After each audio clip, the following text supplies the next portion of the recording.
always say in the Black Panther Party that they can do anything they want to us. We might not be back. I might be in jail. I might be anywhere. But when I leave, you can remember I said with the last words on my lips that I am a revolutionary.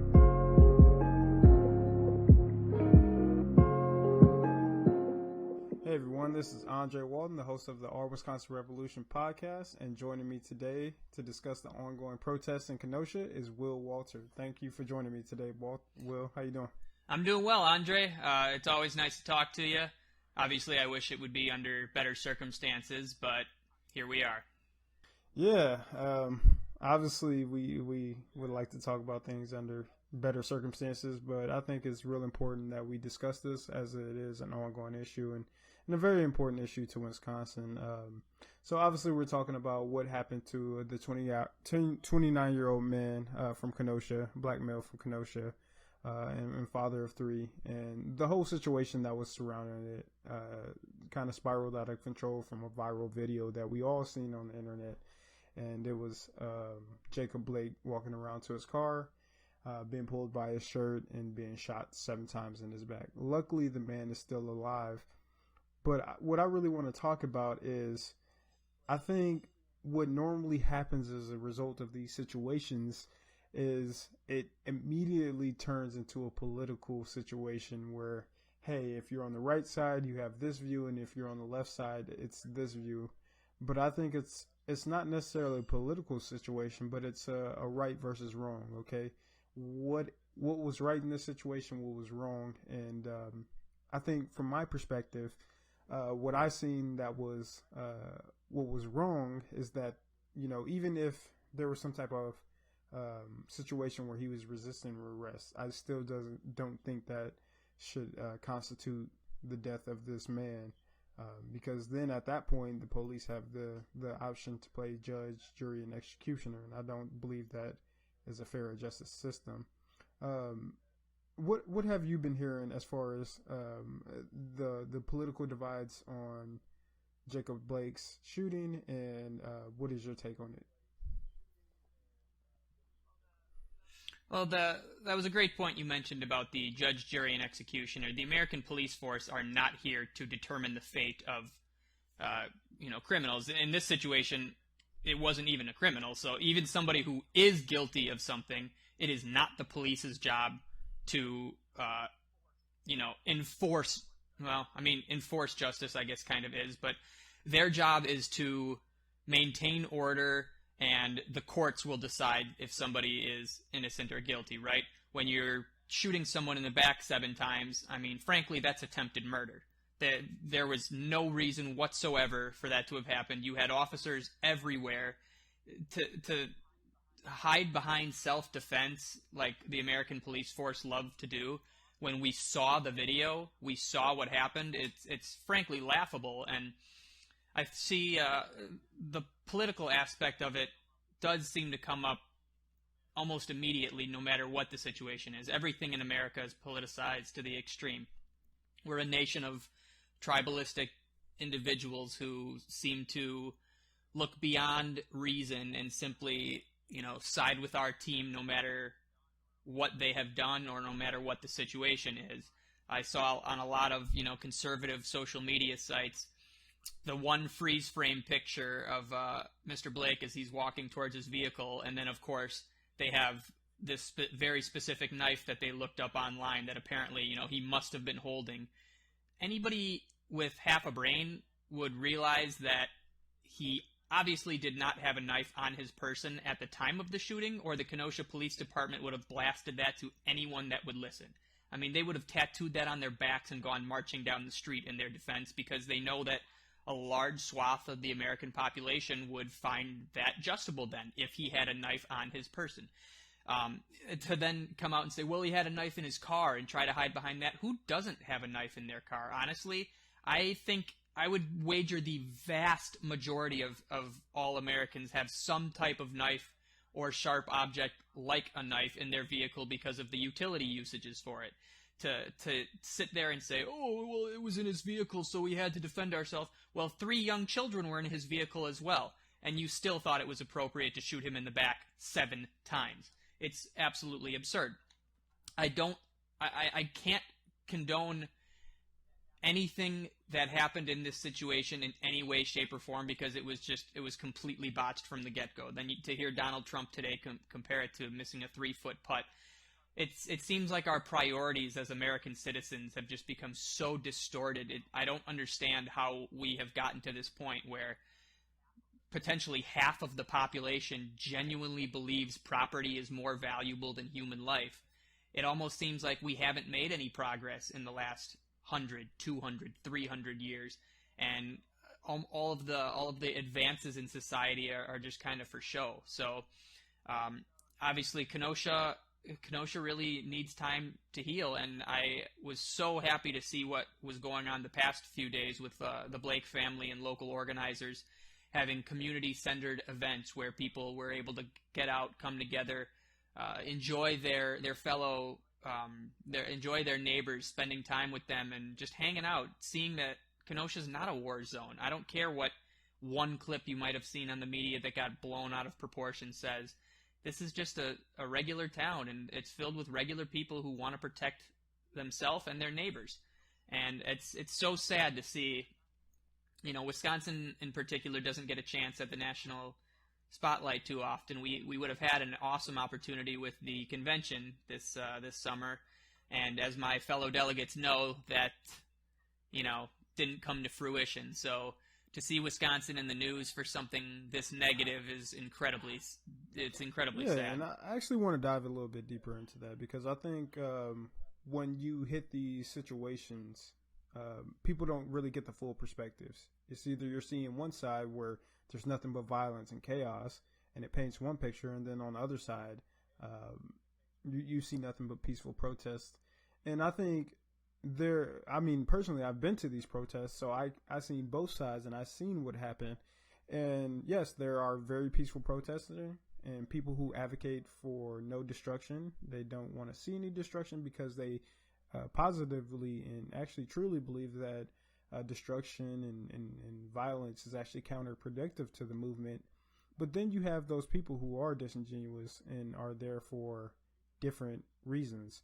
And I think in order to have an honest discussion, we have to be able to say, yes, we are here for peaceful protesting, but we also have to be honest in saying, hey, there are people who are dishonest in this situation or not here for the right reasons. And I think where the discussion lies is that some people aren't willing to call that out. And then that's when you get the pushback like, hey, everything is just chaos. But then on the other side, people aren't willing to acknowledge that there's a lot of peacefulness in these protests. When I've been to the protests, most of the destruction happens in a very small part of the section or the sector. But if you look on a right-wing media site, you see nothing but burned down everywhere, and it makes it seem like a war zone. But I think the way we break that down is, instead of being political actors in such a discussion, we have to be honest about the full situation. And I think that's what's lacking. And yeah, don't get me wrong. There is always going to be disingenuous actors when you go to things with such high emotions, because people are fed up. And I think Dr. Martin Luther King said, rioting and looting or all these things is the voice of the people. It's the language of the unheard. And I think that really plays very true into what we're facing today, because how many times have we had to stand up and say Black Lives Matter because an unarmed black person was shot? So I think if we don't call out everything, then at some point you will see a destruction of such magnitude. And I think that's what the right is missing, because if they were facing constant oppression, which white people have, for example, in the earlier days, white people faced class oppression, and guess what? They rose up. They did all type of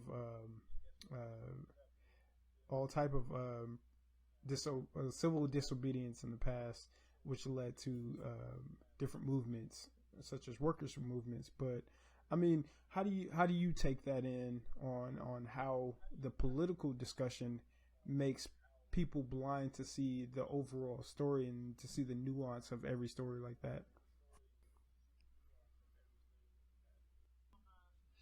Well, the world is not black and white. It's not so obvious as, take a video game, for example, that has the quote-unquote good choice and the quote-unquote bad choice. The world is not like that. It's pretty much everything is on a spectrum of some sort. So we kind of get pigeonholed into this mindset that your team is either the good team or the bad team. Well, I shouldn't say that. One team is either the good team or the bad team, and your team is always the good team, no matter what team you're on. Every human being is the star of their own story. They're the superhero of the story that their life is telling, because that's the only experience they have, is living within their body. So nobody wants to sit down and say, look at what's going on around them logically and come to the conclusion of, oh, are we the bad guys? And so it kind of gets into this, like I mentioned earlier, American politics has become this just tribal fight between right and left, where your team is so much more important than the quality of your argument or the policies that you may or may not want put forth, that it doesn't matter what these policies are. If they help you, if they hurt you, you don't care, as long as it's your side. And I think we see that a lot with the Deep South in particular. I feel like there's a lot of conservative policies in particular down there that do not benefit the vast majority of the population.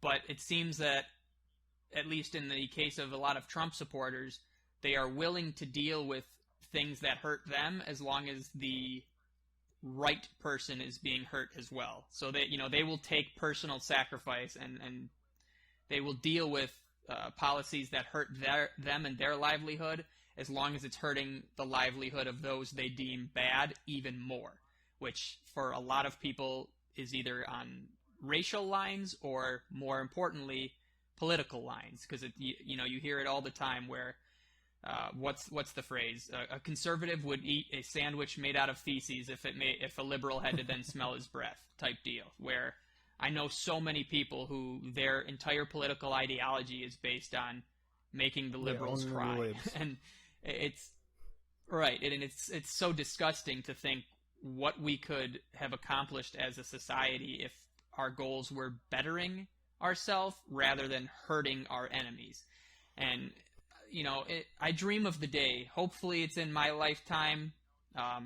Who knows if human life will still exist in my lifetime? But where the American voter can be proud of electing a candidate that they like more than the other candidate, rather than voting for a candidate because they hate them less than the other candidate. You know what I'm saying? It's more important. I would rather have candidates that are two good candidates and you have to decide which one you like more, rather than two bad candidates and you have to decide which one you hate less. And that's kind of what the duopoly forces on us. And I think that has contributed pretty significantly to the current cold civil war, we'll call it, that we seem to be in America right now. I think that's a really good description of it, the cold civil war.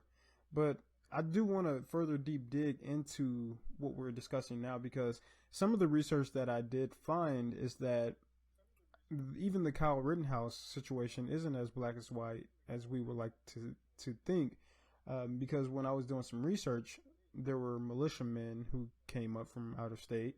And to actually foment my position on this really fast, I personally don't think the militiamen should have been there, because I just feel like it escalates the situation a little bit more. I mean, people without authority with guns are not accountable to anyone, and I think it's a lot safer than having even just the police or the National Guard at the scene.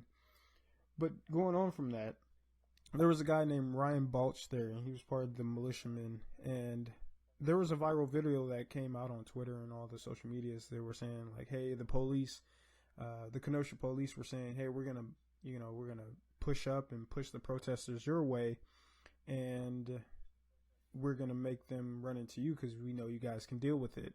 And I think we need to have a real discussion of the situation, or actually the part the Kenosha police had in this, into the death of these two men who end up dying as a result of Kyle Rittenhouse's murder.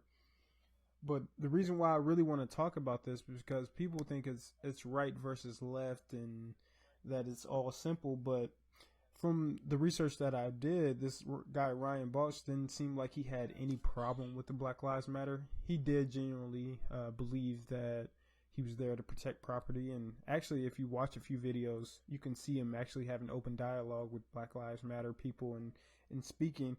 And he really got angry when he seen that the police were trying to force the protesters on him, because he seen that the police were trying to create chaos, which he wasn't there for. Now, don't get me wrong, I don't know everyone's motivations who were there, but what I can say is we have to understand that I think the police have a vested interest in creating chaos so they can paint a picture that they need more funding, that they need more assistance, that they need something out of this whole situation. It's a little bit opportunist.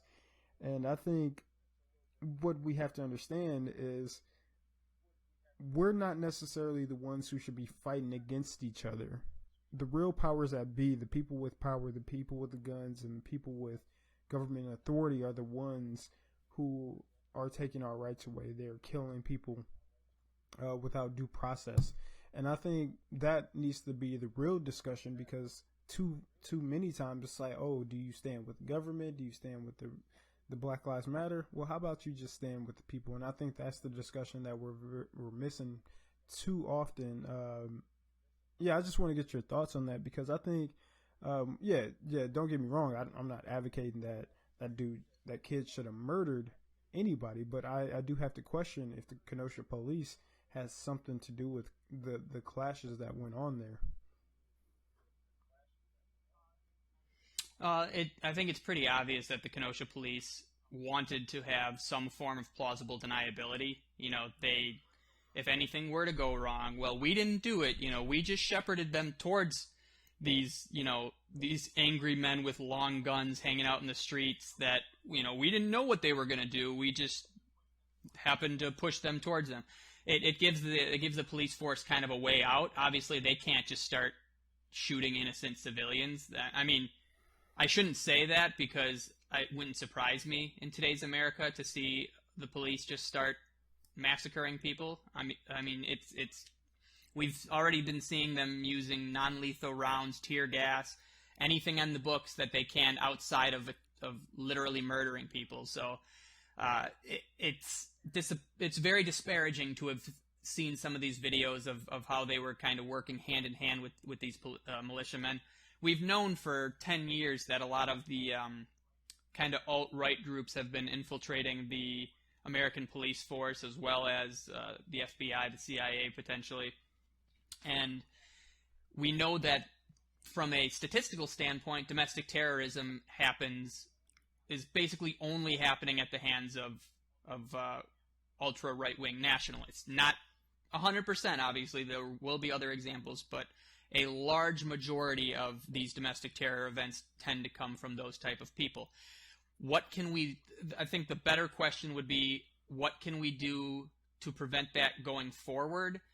And how can we make these people understand that the working class is the real unifying factor that should be in play here? It should not matter the color of your skin. It should not matter your religion, your sexual identity. None of that should matter.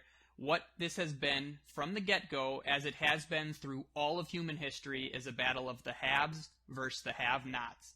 The wealthy versus the rest of us. It has been, since the dawn of man, the waging war has always been class warfare.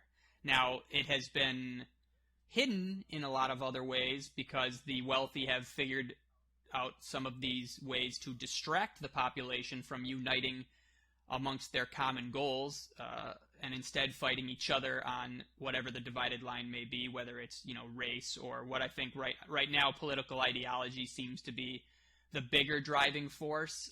Though there are still a significant number of racists. Do not get me wrong. I think the majority of the divisiveness comes between right versus left. But I think pretty much all of it is just for show. It's a way to keep the peasants infighting so that they don't look towards their common enemy, realize that they have more in common with these, poor Republicans and poor Democrats from a lifestyle perspective, have a lot more in common than the poor Democrat and the ultra-rich neoliberal politician, or, the wealthy Republican CEO and the very poor Republican living in, maybe the trailer parks or something. Like, the working class, the people, need to be able to unite to elicit any actual change. And as long as we are fighting over, frankly, non-important issues, not that I'm saying, that race is not important by any means, but I think a lot of the kind of racial tension that we are seeing has been created on purpose to draw that narrative. They want it to look like it's, a race war, so that it's distracting us from what's really going on, which is the ultra-rich pillaging everybody's pockets, not just those that directly oppose them. And until the working class is able to come together over their shared goals, their shared dreams, their shared aspirations, until they can unite behind these ideals of everybody wants to make their life better and everybody wants to improve the lives of their families. I think most people want to improve the life of all people. Not everyone, obviously, but I want to believe that more Americans are good than are bad, and I think regardless of your political affiliation, most people would want what's best for everyone. They just have different ways of going about it. Yeah, I think sense. You're right there. And I think because of the political ideologies that many of us fall on, we fight so hard about how is the best way to go about it that we're missing the forest for the tree, or however you say it. But I think many times it's like, okay, for example, you might see right-wing people say, hey, we need smaller government. And then you'll have somebody like Black Lives Matter or whatever say, yeah, I agree with you. Let's defund the police. Well, I don't want smaller government in that case. And I think when we take a step back and actually see who are the oppressors, for example, we have a lot more in common than we would like to think, because it's not some liberal from Milwaukee who's working as a teacher that's trying to take your guns, or it's not some Republican from Washington County who's gonna take your Social Security away. And I mean, possibly they might want to. I'm not denying that, but I think if we're gonna aim our frustrations at anybody, it should be those in power. And I think that's how we've gotten to a place like this, because, for example, that the kid Kyle Rittenhouse. If you look on his Facebook page and you look on his social media, he was a Blue Lives Matter person. He was a Trump supporter. And I think because he's been so indoctrinated into that belief that everything that may happen, whether right or wrong, when it comes to the police, he would automatically shift to the police side because that's what he's indoctrinated in. He was only 17. He didn't really get a chance to actually form his own thoughts at this point. I mean, I know when I was 17, I was completely politically dumb. So, I mean, I just kind of fell where the winds took me. Mm-hmm. So I think that is what is most dangerous about it, is when we are indoctrinating people at such a young age, especially when it becomes to violence and guns. And I think that is extremely dangerous, as we can see today, as it led to the death of 2 people. But I mean, you see people who are indoctrinated in these circles, who are advocating for running over protesters, advocating for shooting people, and I don't know how they would believe that would actually stop the violence at any manner. If anything, it would bring more people out. But I think where I'm trying to get at with this is that we have to be careful about how we radicalize people and who we radicalize people to, because if you're radicalizing people to regular protesters, of course you're going to have a result in which you may see somebody being shot. And this happened in Portland as well, because I have my political agenda as well, but I would never take it out on an ordinary Trump supporter. If anything, I'm going to take it out on the Trump administration, not with actual violence, but with action. And I think that's where people are missing a lot of the nuance in the discussions.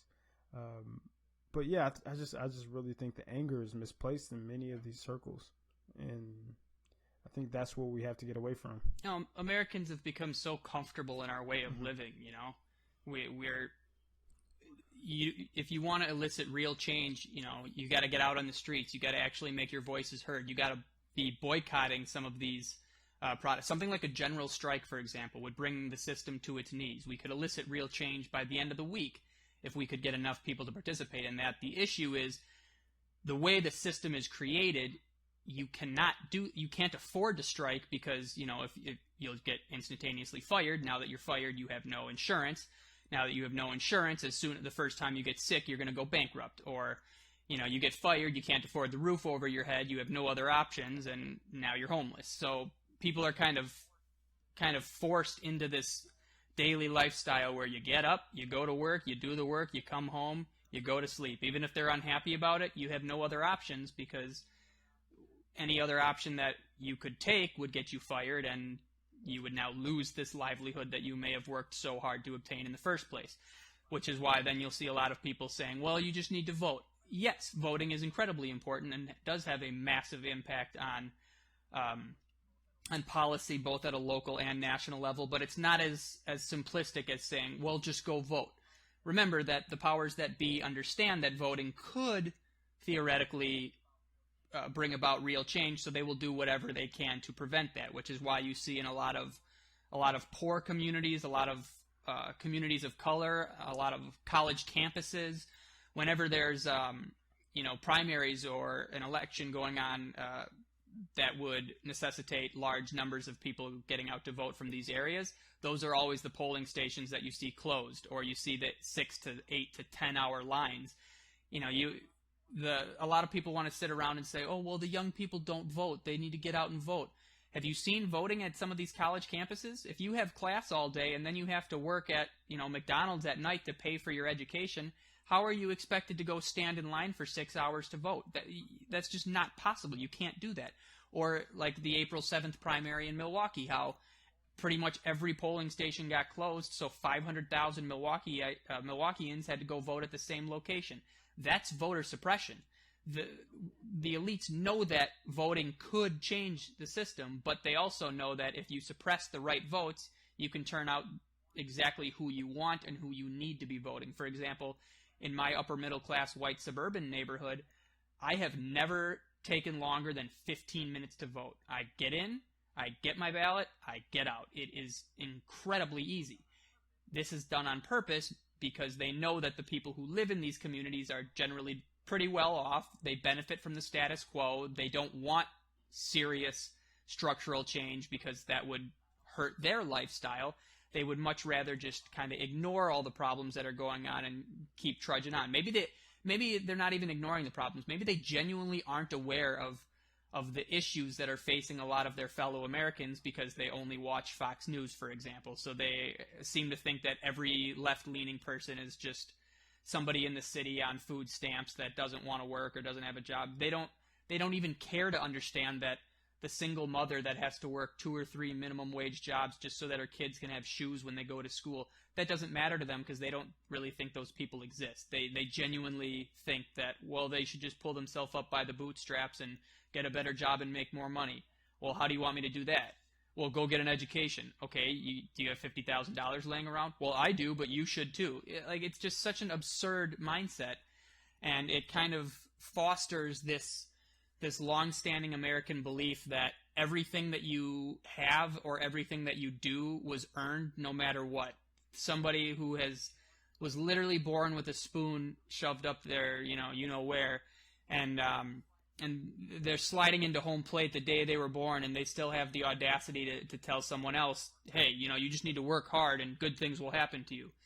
You didn't work hard. You had $1 billion handed to you, but then they might think that the reason they had $1 billion handed to them was because, they're genetically superior, or whatever it might be. They seem to look at inheritance as having worked hard and then tell other people to go do the same. And it's the disparity, the absolute, what's the word I'm looking for? The absolute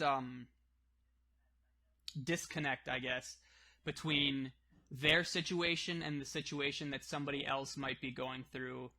I think it kind of leads to mass division like we see in America today. Yeah, exactly. And I think you can use that same logic with, the police discussion that we're using, because just like people say, hey, why don't you just go get a job, or why don't you just go get an education?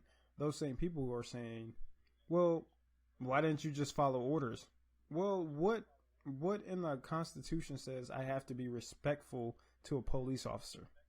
What in the law says I have to be respectful to a police officer if I'm not being accused of a crime? And even if that is the truth, right?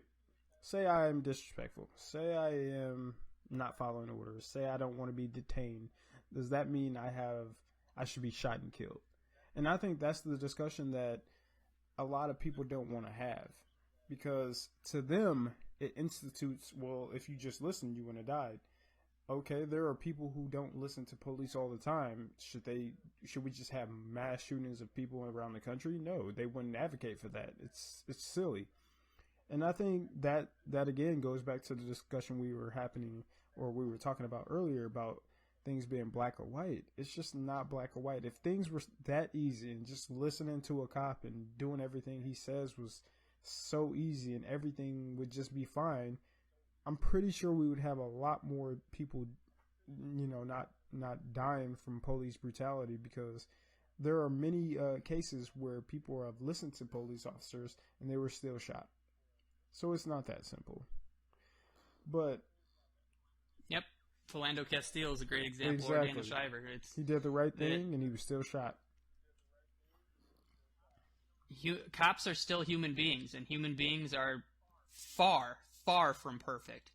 That's not even going into the fact that I think a lot of people want to be cops because it's kind of a power trip. Maybe these people they don't really have a lot going for them otherwise, and they need to feel superior to others, so they get into policing knowing that they are then kind of above the law with no repercussions. I'm not saying all, but I guarantee there's a large number of cops who do this. The irony of this whole situation that we're discussing right now is the same people who will sit around and say, well, if you just listened to the cop, that would have never happened. So, you have to listen to somebody who had, 12 weeks of training and then was handed a gun. You have to do what they say or you'll get killed. But listening to an elected official who tells you to wear a mask for the safety of everybody else in your community, that's infringing on your freedom, right? So we don't have to listen to somebody who was actually elected to lead by the people of the state because, well, that's infringing on my rights. I'm not going to listen to them. But some random Joe who decided they wanted to be a police officer and went and spent a couple weeks at the academy and was handed a gun, you have to listen to them, even though they weren't elected by anybody, they weren't chosen by anybody in the community. It's laughably ironic that these people can have the same mindset, but so totally different depending on the situation, if it benefits them or doesn't. It seems that a lot of people in particular have this mindset of rules for thee, not for me, and that I forgot who said it, but there's a famous quote I think back to frequently where they said conservatism is basically a set of laws that protects one group but does not bind them, and then binds but does not protect the other group, referring to the elites, anybody with money, really, where these laws protect them from anything happening, but they don't have to kind of follow by these rules because they have money, they can get away with it, versus the out group, which is binded by these laws and has to follow these laws or they will be punished, but they're not protected by these laws, which is why they can still be gunned down by police on the street with no repercussion. Yep, that's very true. And I think, the more we have conversations like this and try to actually have dialogue and think about the nuance of most of these situations, we'll have a better society rather than just falling on political ideology. But we definitely got to do this some more in the future and have more discussions about future news and ongoing stuff in the news, I guess. But thanks, everybody. We certainly will. It's always great to talk with you, Andre. We'll definitely have more of these in the future. So we always say the Black Panther Party that they can do anything they want to us. We might not be back. I might be in jail. I might be anywhere. But when I leave, you can remember I said with the last words on my lips that I am a revolutionary.